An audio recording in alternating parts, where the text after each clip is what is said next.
માર્કેટની અપડેટ્સ જાણીએ સહયોગી નીરજ કંસારા પાસેથી। Neeraj, good morning. કઈ રીતે આજે વૈશ્વિક બજારો તરફથી છે સંકેતો? જી ગુડ મોર્નિંગ। અને આજના દિવસે સંકેતો આપણને થોડા વૈશ્વિક બજારોથી નરમ મળી રહ્યા છે, કારણ કે જો ગઈકાલે અમેરિકાના બજારોની અંદર આપણને એક સારી તેજી શરૂઆતની અંદર તો જોવા મળી હતી, પરંતુ ત્યાંથી એક પ્રોફિટ બુકિંગ દિવસ દરમિયાન ખાસ કરીને આપણને આવતું દેખાયું। ગઈકાલના દિવસમાં લગભગ આપણને દિવસના ઉચ્ચતમ સ્તર પર દાવો પહોંચતો જોવા મળ્યો હતો, પરંતુ તે પણ દિવસની અંદર ઇન્ટ્રાડેમાં તેને એક નવા શિખર પણ બનાવ્યા હતા અને ત્યાંથી એક આપણને ઘટાડો આવતો જોવા મળ્યો દાવોની અંદર, એટલે એના પર એક ચોક્કસથી તમારે ધ્યાન રાખવાનું છે। જો ગઈકાલે ઉપલા સ્તરેથી ડાઉ જોન્સ લગભગ 440 પોઈન્ટ જેટલો ઘટ્યો, S&P 500 અને નાસ્ડેકમાં પણ તમને ઉપલા સ્તરેથી ઘટાડો આવતો દેખાયો છે। બીજી તરફ તમે જોશો કેવિન વોર્સનું આપણને મોટું નિવેદન આવતું દેખાયું। ફેડના ચેરમેન છે કેવિન વોર્સ, તેઓ ECB સિમ્પોઝિયમની અંદર બોલી રહ્યા હતા। તેમણે કહ્યું છે કે અમેરિકાની અંદર મોંઘવારી હજુ પણ ઘણી વધારે છે અને જોકે એમનું એવું કહેવું છે કે મોંઘવારીનો ભય પહેલાં જેટલો હતો એનાથી અત્યારે ઓછો થયો છે, પરંતુ હજી પણ ફેડનું જે મુખ્ય લક્ષ્ય છે મોંઘવારીને ઓછો કરવાનો છે અને ફેડની સ્વતંત્રતા અંગે પણ તેમણે એવું નિવેદન આપ્યું કે ફેડ સંપૂર્ણ રીતે પોતાની સ્વતંત્રતા યથાવત રાખશે, કારણ કે એમના આવ્યા બાદ તેઓ ટ્રમ્પની નજીકના હતા, એટલે ઘણા બધા લોકોને એ પણ ચિંતા હતી કે શું અહીંથી ખાસ કરીને ફેડ પર શું ટ્રમ્પ સરકારનું કોઈક વધારે પ્રભુત્વ રહે છે કે નહીં, એટલા માટે તેમણે આ નિવેદનો આપ્યા।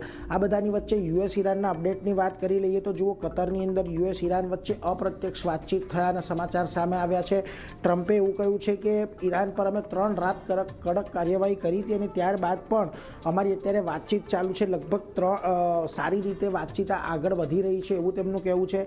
આના માટે સ્ટીવ વિટકોક, જેરેડ કુશનર જે છે એ કતરના પ્રતિનિધિને મળ્યા હતા અને કતરના પ્રતિનિધિ દ્વારા પણ એવું નિવેદન આપવામાં આવ્યું છે કે આવનારા દિવસોમાં હજી પણ અહીંયાથી કદાચ આપણને સારા ડેવલપમેન્ટ આવતા જોવા મળે, એટલે ખાસ કરીને આ શાંતિના પ્રયાસો કેટલા આગળ વધે છે, કઈ રીતે આગળ વધે છે એના પર પણ બજારની એક નજર છે। આ બધાની વચ્ચે મેટા પર ખાસ તમારે ધ્યાન આપવાનું છે, કારણ કે જો ગઈકાલે એમણે એક બહુ મોટી જાહેરાત કરી કે નવો ક્લાઉડ બિઝનેસ આ કંપની શરૂ કરવાની તૈયારીની અંદર છે અને આ ઉપરાંત તમને બાકી કમ્પ્યુટિંગ પાવરને કારણે પણ જે કારોબાર છે એને પણ કંપની અહીંયાથી વેચી શકે છે। હવે જો ક્લાઉડ બિઝનેસની અંદર આવે છે તો એમેઝોન છે, માઇક્રોસોફ્ટ છે, ગૂગલ છે, આ તમામ કંપનીઓ સાથે સ્પર્ધામાં ઉતરતી દેખાશે અને ગઈકાલે આ સમાચાર બાદ લગભગ 9% જેટલો આપણને મેટાનો સ્ટોક વધતો દેખાયો હતો, એટલે ખાસ કરીને એના પર પણ એક આપણે અપડેટ પર ધ્યાન રાખીશું। આ બધાની વચ્ચે આવો તમે આજે એશિયાના બજારો પર તો જુઓ, આજના દિવસે તમને શરૂઆત અહીંયા થોડીક નબળી રહેતી જોવા મળી રહી છે, કોઈ બહુ વધારે મોટી તેજીના સંકેતો તમને ખાસ કરીને અહીંયાથી નથી મળી રહ્યા। સવારની અંદર જુઓ તમને નિક્કેઈની અંદર 1.25% ઘટાડો છે, કોરિયા અને તાઇવાનના બજારો પણ દબાણની અંદર છે। આ ઉપરાંત તમે જોશો ખાસ કરીને શાંઘાઈ સ્ટ્રેટ ટાઇમ્સ અને હેંગસેંગથી પણ કોઈ બહુ વધારે મોટી તેજીના સંકેતો આપણને નથી મળી રહ્યા।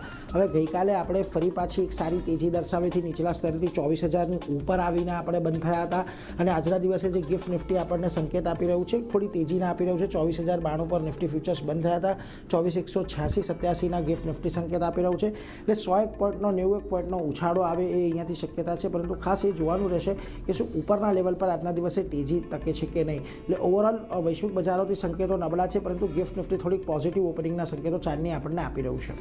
જી નીરજ, આભાર આપનો આ સમગ્ર માહિતી માટે। તો ઓવરઓલ